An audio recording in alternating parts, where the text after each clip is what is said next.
Welcome to the Head Shepherd podcast. I'm your host, Mark Ferguson, CEO here at NextGen Agri International, where we help livestock managers get the best out of their stock. Before we get started, thank you to our two fantastic sponsors for continuing to sponsor this podcast. MSD Animal Health is perhaps better known as Cooper's Animal Health in Australia and for their Allflex range across the world, with a comprehensive suite of animal health and management products. Heineken is a one-stop shop for wool harvesting and animal fibre removal. The Heineken team have a deep understanding of livestock agriculture, backed by Swiss engineering and a family business dedicated to manufacturing the best. We are grateful to our sponsors for their support, helping us bring Head Shepherd to you each week. And now it's time to get on with this week's episode. Welcome to the Head Shepherd podcast. You're with Ferg. Today we've got a fantastic chat with Nick Martin. Nick is with Rabobank in Canterbury, but has just completed his Kellogg Rural Leadership research, which was all around the mental tools that farmers use, or the top farmers use, that are also, and combining them or comparing them with what elite athletes use. So really interesting chat, one that I think you're definitely going to enjoy. Before we get into that, we've got an article that's just loaded up onto the Hub this week. Again, we're putting an article up every week on the Hub, so make sure you're going in there, checking it regularly. Sign up for the newsletter. Comes out fortnightly with links to those Hub articles, plus anything else we're up to at NextGen Agri. But this week we've got Phoebe Eckerman, or Eckers as she's known within our team, has written about foot structure in both sheep and cattle, and she's called that Keep Your Feet, and all around the importance of those traits, but also the assessment of those traits. So anyone that's into their structure, it's a great read from Phoebe, and we highly recommend that. A couple of other plugs, I guess. Our Precision Sheep Management Survey is still open for another couple of weeks. It's still that opportunity to win that pair of R&M Williams boots. Jump on to the Hub and find that link, or get in touch with us, and we'll make sure you can get a link to that survey. We would love for you to fill it out. We'll put a link in the show notes. But it's really important that we get everyone's views. That one's focused on Australian people, so apologies to those outside of Australia. And then the final one also to Australian breeders. If you're a ram breeder, the entries have closed on last Friday when you're listening to this, but if you do want to get a ram into that feet work that we're doing in Australia, we'd still be able to sneak one in. I think really important work going on there, and great to have all the ram breeders supporting us, but we'd love to have a few more. So if you've missed that and you're keen to get one in, you get in touch, but I'll be doing that as soon as possible. Righto, we're into this week's show with Nick Martin from Rabobank, talking about the mindset of top farmers. Welcome, Nick Martin, to Head Shepherd. G'day. How you going? Good, mate. Thanks for your time today. Really looking forward to this conversation. You were good enough to talk to the crew at the muster back in 2024, which was, I guess, talking about financial literacy for young people, which is a really important topic, and kind of, I think most people our age looks back and wish they'd probably done it a bit differently or a bit better or whatever. But today we want to talk about mainly around your Kellogg program that you've just completed. But I guess before we get into that, sort of from Lincoln University, professional rugby in Europe, then into rural banking, what's I guess just run us through your journey and your career so far. Look, I will. It sounds a little bit random when you say it like that. And there was a little bit of fertiliser in there as well with Ravensdown in mid-Canterbury for a couple of years following university. But originally out of the North Island, came to Lincoln University, liked it so much I stayed in the South Island in Canterbury, never left, other than going overseas for the footy, and that was probably really only not necessarily through talent. I was fortunate enough to have a UK passport, which opened a few extra doors, and made the most of that for the nearly 4 years in Spain, Scotland, and England. And then, whilst in England, I managed to get involved in some banking with Barclays. When I came back around, or looped back around down to the Southern Hemisphere, to South Island, where I was showing my future wife around, I just stumbled across a job which put the banking experience and the ag background together, and I've been banking ever since, really. Yeah. Yeah, cool. You must have had some sort of talent at rugby to be able to play it for a few years. I didn't retire on the earnings, but I did see enough of Europe to get a feel for it. Yeah, that was about as good as it got. Yeah, fair enough. Well, that's all good. That's more than I ever achieved by a fair margin. You've recently completed your Kellogg Rural Leadership program, I guess. I mean, for those who aren't in New Zealand and might not have heard of that, can you just run us through sort of what that is, and why you want to do it? Yeah, sure. It's it's something I probably should have done years ago. It was always on my plan, and I guess for whatever reason never got around to doing it. But you're right, just finished it in December. That was 6 months. The program itself, and includes 3 block courses, 2 at Lincoln University and 1 at Wellington, where the focuses are different for each. In Wellington, it's sort of looking at government and how Parliament and the MPs go about their business. That was really interesting. A lot of industry insight and industry leaders. And then the Lincoln block courses were about probably more about personal development and leadership skills and those sorts of things. As part of that 6-month program, aside from the 3 block courses, you also have to complete a research paper, and a fair bit of time and effort goes into that. I'd probably underestimated that, in all honesty, but having come out the other side, it was well worthwhile. And as I said, something I wish I'd done a long time ago. And great group of people. They take run about 2 programs a year, I believe. So the intake for the first semester of 2025 will be underway, I think, next week. Yeah, right. Cool. Just as an aside, how did you find changing gears back into learning mode after maybe not sort of that formal learning for a while, or was it fairly is it not too much classroom, or is it quite heavy? Look, there is a bit. The first block is 9 days, and I said at the time that even when I was at Lincoln University, I don't think I did 9 days in a row. So look, there was a lot to take in, but it was awesome being able to spend the time sort of, I suppose, as you said, upskilling and focusing a little bit on yourself in addition to your day job, of course. And I was fortunate enough that my employer, am I allowed to say who? Yeah, no, I didn't. I forgot to mention Rabo. We should give them Rabo Bank sponsor the Kellogg program, or the Rural Leaders Trust that facilitate the program, along with the Nuffield program as well. So they were really supportive of getting involved, and allowed me the time to get back into learning. But it was awesome. It was something, as I said, I should have done a long time ago. Really enjoyed that aspect, and the people was the other part that stood out for me. Yeah, and I think that's what everyone always says. They love their cohort, and it's generally very highly regarded. I guess if we get down into the detail of what you focused on as part of that, and that was bringing sort of, I guess, sports psychology to farming, or I guess that mindset of winning into farming, and I guess just the mindset of farming generally. And so maybe just run us through how you ended up in that being your focus, and I'm obviously going to spend the rest of the podcast talking about what you found. But sure, yeah. Look, probably a random topic, I suppose, in some ways. The title was The Performance Psychology of Elite Canterbury Sheep and Beef Farmers, and how top operators could win in the sport of farming. And I suppose where that really, the genesis of it, where it really sort of began, was in the sporting career, the brief sporting career that you mentioned, the use of those sports psych tools personally, and then more recently, I've done a few years of coaching, and now I've actually got kids playing rugby and various other sports as well. So it's always been an interest and a theme, if you like. And then I got to the point through this course of thinking, well, for the top operators. And that's pretty subjective. I can explain how we came to define that. Yeah. But for the top operators, for the people going really well, how could those tools potentially be used to try and extract another 1% of performance, if you like?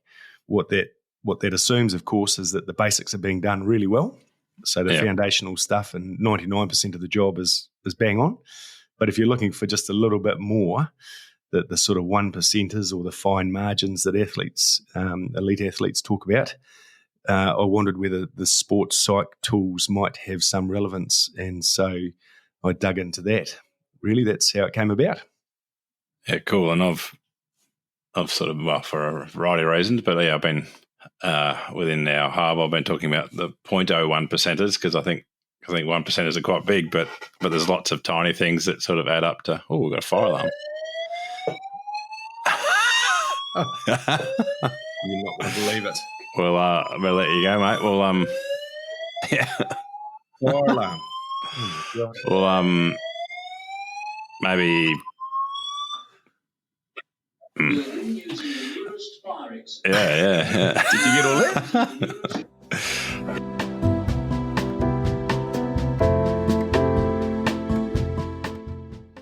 You're back, mate.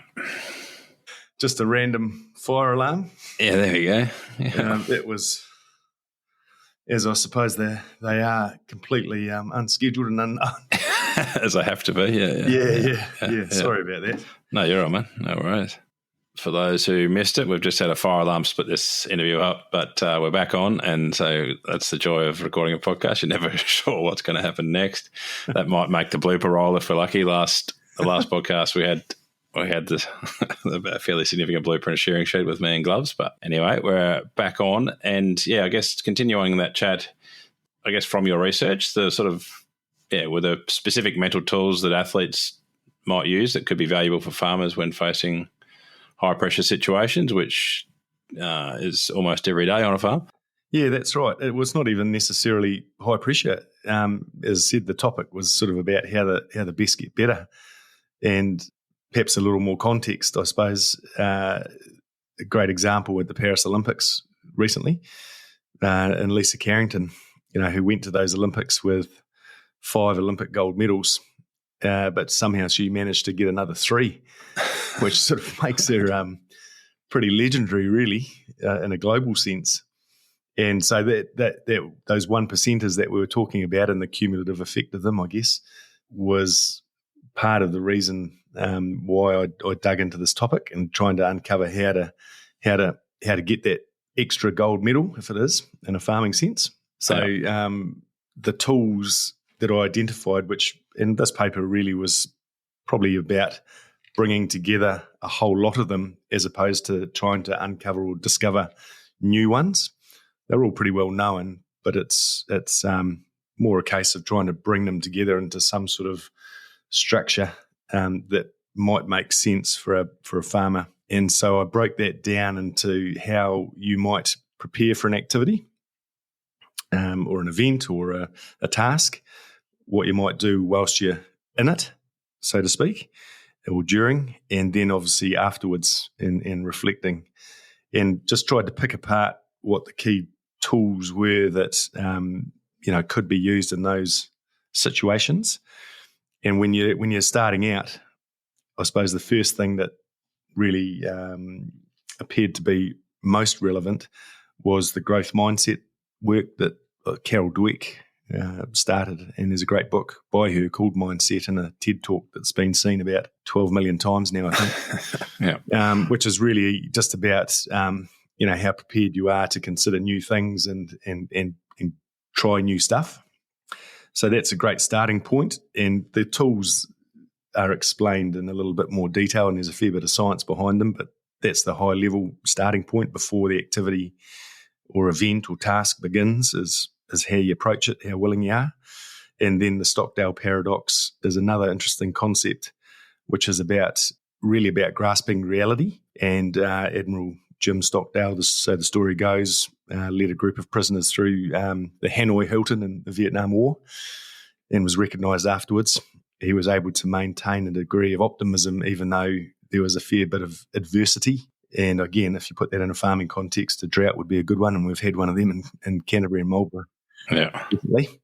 So you know that the situation is pretty dire, but you're able to maintain some optimism through that, but ultimately able to accept the reality in front of you right now. So that was a great tool to think about in the lead-in. Where are you at right now? What's the reality?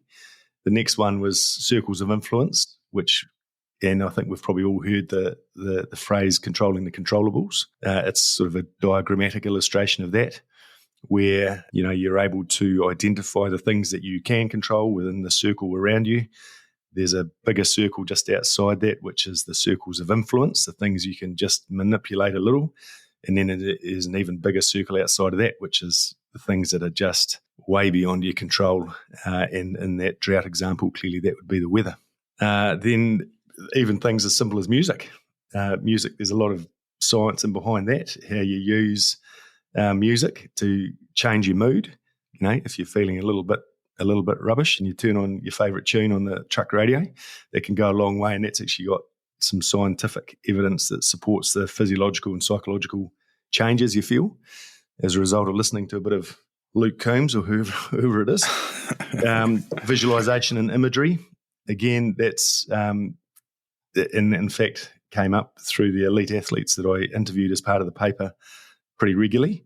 But being able to look through the task at hand in your mind, work out how it's going to play out, what the variables might be and how you'd respond to those in advance is clearly a good one.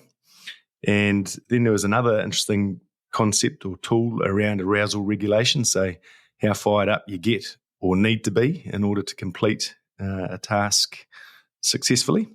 So those were the preparatory tools that I looked at.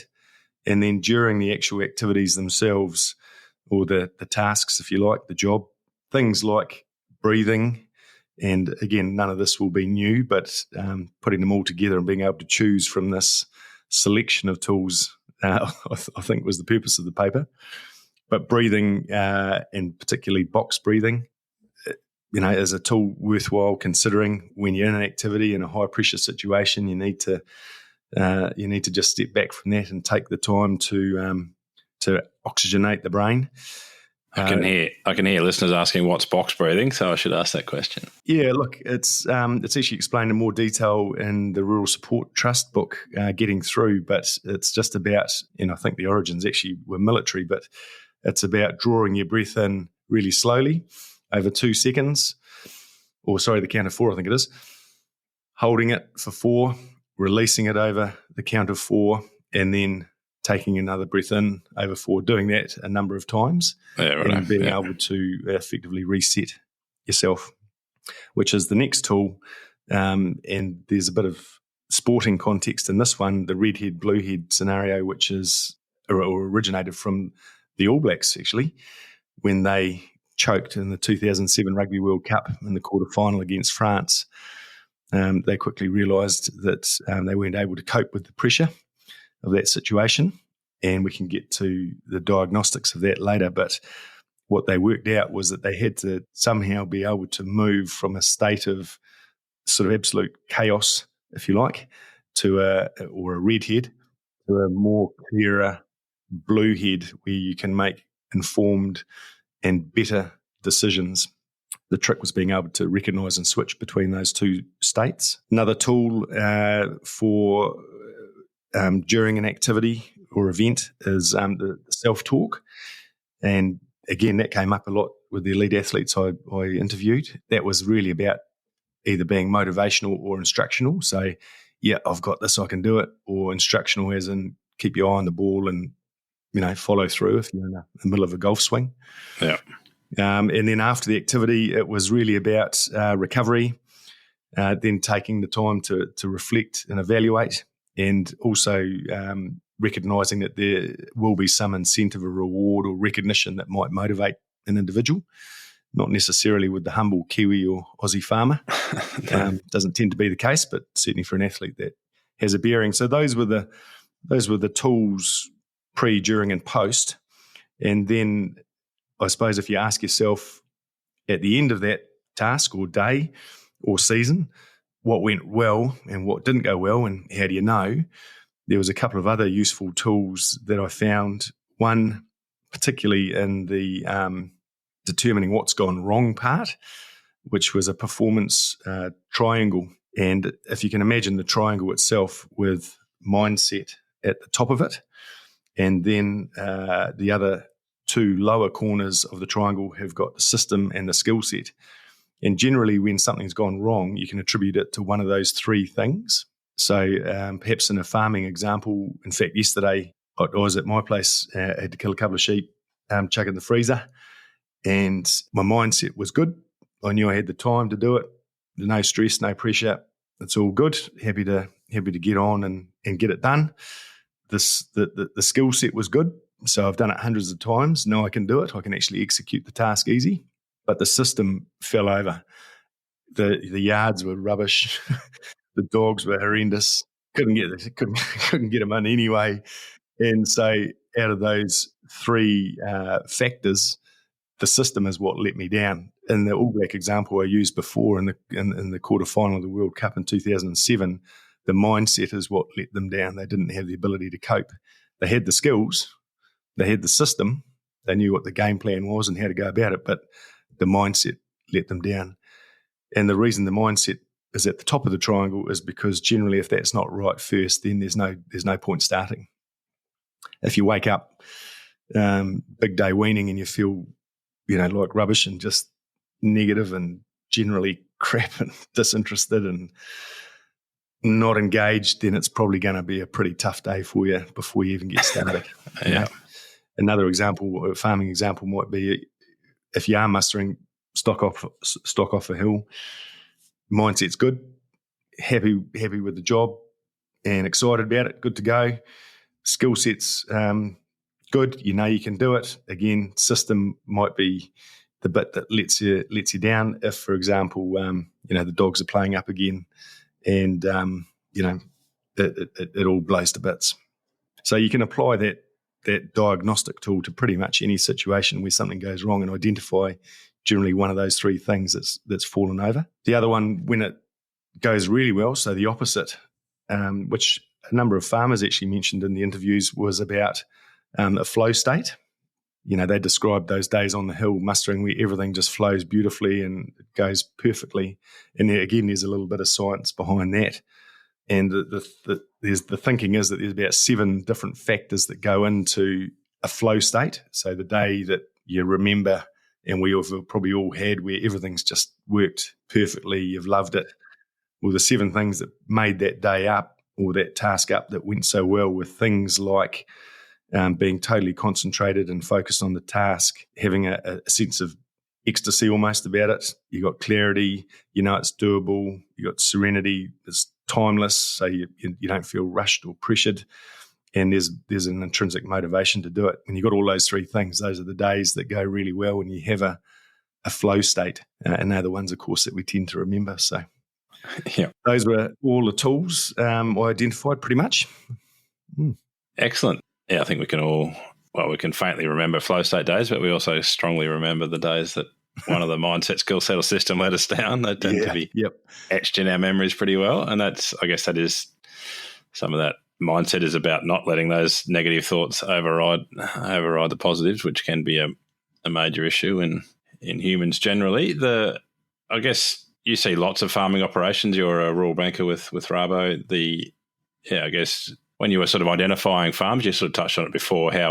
What do we define as a top performer, and kind of what are the attributes you were looking for when you worked out who you're going to interview? Yeah, really subjective and quite difficult to define. Yeah, but the methodology I applied to that, and having had the benefit of a bit of experience in this province in Canterbury, top of the South Island in New Zealand, is a pretty good network of people I trust. Hopefully who trust me, that I was able to ask. And really the criteria that I asked them about was the top operators who, and the analogy you might use is a 3-legged stool, who've got the finances sorted, they're all over it. They've got the physical aspects sorted in terms of the farm, how it looks, how it's run, all of those physical aspects, and then the social aspect, which is the 3rd leg of that stool. And of course, the financial stuff's pretty easy to measure. Physical stuff, again, probably not too difficult to look over a farm and go, yep, that's being run really well. But the social things, 100% subjective.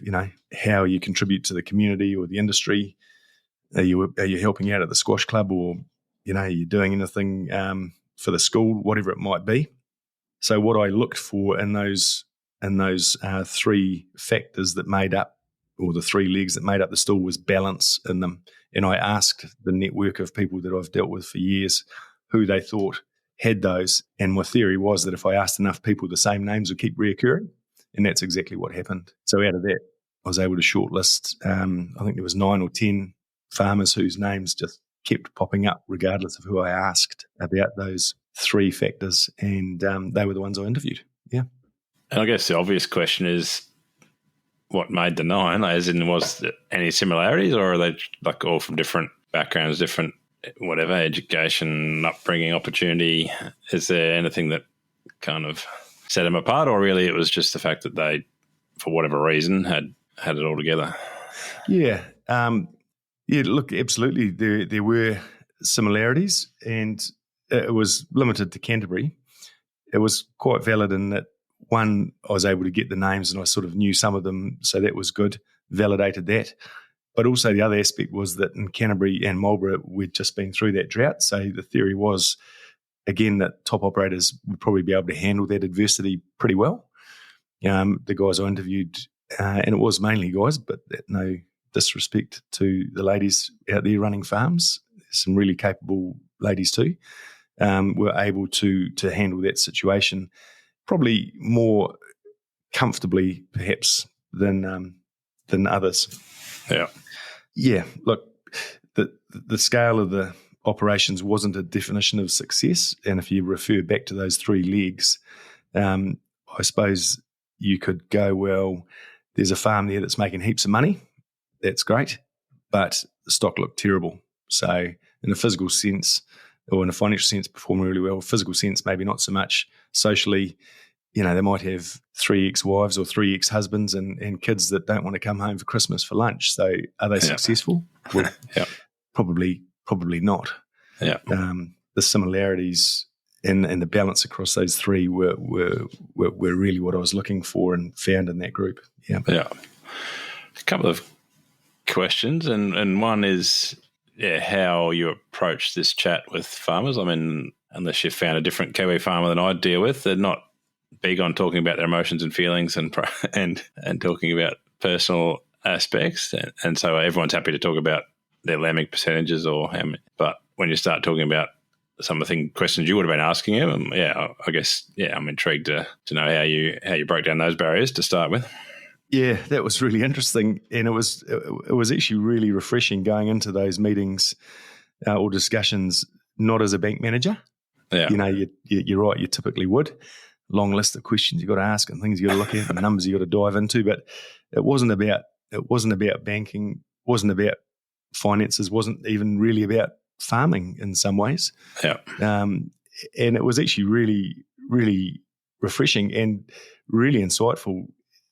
Some of these farmers, these guys, they will refer quite happily, and they were, some of them were pretty vulnerable, really, and willing to share, which I appreciated massively. But a lot of them were able to refer back to, events or things they'd heard or books they'd read, and little tools or little gems they'd picked out of those that clearly had an influence. And for some of them, that was years ago, but they still, something about it stuck with them. They were more than happy to share that. And in the context of being anonymous, and I suppose for the benefit of research, and ultimately they'll all get copies of this paper and they can read it and do what they like with it. They were more than willing to share, and I think actually the Kellogg name itself probably opened some doors. It's pretty well known over here. Yeah, it certainly helped. But look, I found them really willing to share, and it was actually one of the conclusions or findings out of the paper itself. As a banker, where you're often having to make subjective calls about ultimately people or businesses, having a better understanding of how those people operate, how the decisions are made and how they react and how they handle different situations, actually probably gives you a more informed ability to make those subjective calls. So spending the time talking to them, not about those banking or finance aspects that we tend to get hung up about, the other stuff gives you a more complete picture and probably the ability to back people where you need to make that call. So that was actually one of the findings from the paper. Yeah. Yeah, and it leads beautifully into the question I wanted to ask next, which was inevitably when you launch into something like Kellogg, but also this research project, I mean, the thing that ends up changing the most is yourself. I guess if you reflect back now, kind of what has there been a significant shift in how you kind of operate, or even how you just approach each day? Or yeah. Again, those were findings that I can refer to. But for me, the course, and I guess I'm fortunate. I've been banking for a while now, and in corporates, and the luxury of being in that environment is that you tend to get more training or more access to these sorts of leadership training and various other things that a farmer might not. And for me, the beauty of this course was that it almost brought all of that together. It was a culmination of not quite 20 years of banking, but quite a long time banking. So it brought all of that together for me, and I was able to sort of piece everything together, if you like, and put it in a more easily digestible form, if you like.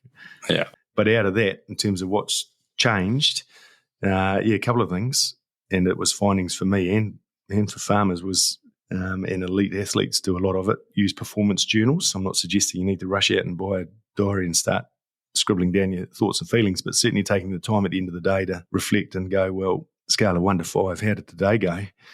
I had one on Tuesday, pretty rubbish. It was about a 2 for me. I know why, and I'm able to identify that. So I've certainly taken that time to pause and reflect on the day and just give it a rating. The other thing that I found out of the paper and the conclusions drawn, or the actions I've taken, is you need to continue to work on your strengths, not just on your weaknesses. And I suppose the point there is that if you only focus on your weaknesses, then you just wind up being average because your strengths drop away. You're doing what you do because you're good at something. So you got to continue to focus on that. A lot of work around goals and goal setting. It was an interesting observation from one of the farmers I interviewed. Quite succinctly, he put it, well, how many elite athletes have got a coach? And you'd venture to say pretty much all of them. Oh, well, yeah. How many farmers have got a coach? And you'd venture to say probably not a lot. Yeah.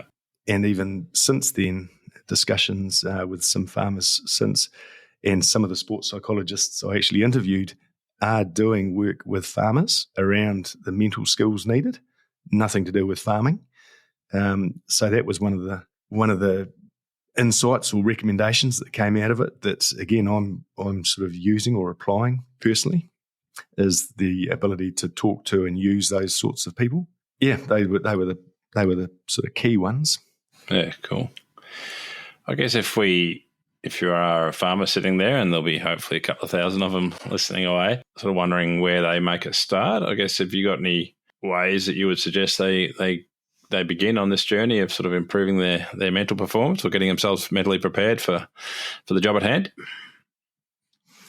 Look, it was certainly, again, one of the findings in terms of goal setting and planning was allowing for the development of mental skills. And I guess the best place to start, or perhaps one place to start, is chewing through this paper, because it'll give you a whole range of them. And I think it's just a case of picking out the one or two that might work for them. But what I would say is one of the differences, particularly again in the elite athletes who use these tools, was in the consistency of their use. So once you've found one that seems to strike the right chord or have a bit of relevance to your situation, the trick was actually in repeating it and doing it regularly. That I think that's the foundation of habits. Yeah. And picking out one or two of them might be a great place to start. As you said, if the link's in the podcast, then they're welcome to dive onto the website. It is published along with all the other papers from the other scholars on the course. So dive into that. Yeah. Exactly. And that's where, the link will definitely be in the show notes, and we'll obviously refer back to them, but people get in there, have a read and go from there. And I think it's a really good tip to how do you eat an elephant, one mouthful at a time. You don't need to learn all of these things in day one. It's kind of just slowly and improving little bits. And I guess that's what you're going to hear from a fair bit of me in 2025 is small changes rather than because we know they all add up, just like in good banking terms, compounding interest, I suppose. It's a little up to a significant shift. That's been a really good chat. Thanks, Nick. And I guess before we do wrap up, the final question that I ask everybody these days is often the hardest one, and one that I struggle to answer a bit. But what is the last thing you changed your mind about? Probably doing this podcast. It's a first for me. But look, part of my development for 2025 is using the growth mindset, trying new things, and giving this a go has been really good. So I appreciate your patience despite the interruptions, Mark, and I hope your audience gets something out of it. No, 100% sure they will. And I think things like I guess for me, that performance triangle, and sort of that sounds like a cracking way to review things that haven't gone to plan. And I guess maybe final question: well, who was the sort of, you obviously, one of the great things about running a podcast is I get to talk to people like you and talk to people that you wouldn't normally have a conversation with, maybe. And I guess that would have been your research as well. Was there a favourite sports person that you kind of got to talk to? I guess they're all not meant to be discussed, but I guess was there a favourite conversation that you sort of reflect back on? Oh, look, there was a number of them, and I was really lucky. I actually managed to interview, I think it was about 8 or 9, and they all had different gems, but 8 elite athletes, and some of them were Olympic gold medal winners. They were really at the top of their game, Rugby World Cup winners or multiple World Cup winners. Those sorts of people. There was one outstanding quote that sort of sticks with me from one of those individuals, and there was also a range of sports, interestingly, which included things like rowing, rugby, athletics, basketball, all sorts of different things. But the quote that sort of stuck with me was from one of the rugby players, and they said that hope is a pretty shitty strategy when you're under pressure. Yep. And that was really referring to the use of those tools and preparing for those pressure situations that you've talked about. Hoping something's going to go right is not a good good plan. Yeah. Yeah, cool. Yeah, my favourite is hope is not a course of action, and I think it's yep. And so you'll hear me say that a little bit. That one and fortune favours the brave are kind of my go-tos. But the excellent, Nick. Really appreciate your time today, and look forward to getting that out to the punters to have a listen. I think it's massively important that we kind of learn to approach farming in a way that it is, which it is. It's a high performance job. There's big assets at play. There's animals, there's humans, there's everything going together. And so we should never underestimate the power of just learning and continuing developing our skills to be the best we can at the game. And appreciate you sort of taking the time to get right into it and putting those tools in one spot for people to find. So I'm sure there'll be a few people downloading your work and having a read. No problem. It's been a pleasure. Thanks for having me. Thanks, mate. Thanks again to Heineken, who are proud world leaders in the manufacturing and supply of professional sheep shearing and clipping equipment. Thank you to M&SD Animal Health and Norflex Livestock Intelligence. They offer an extensive livestock product portfolio focused on animal health management, all backed up by exceptional service. We thank both of these companies for their ongoing support of the Head Shepherd podcast.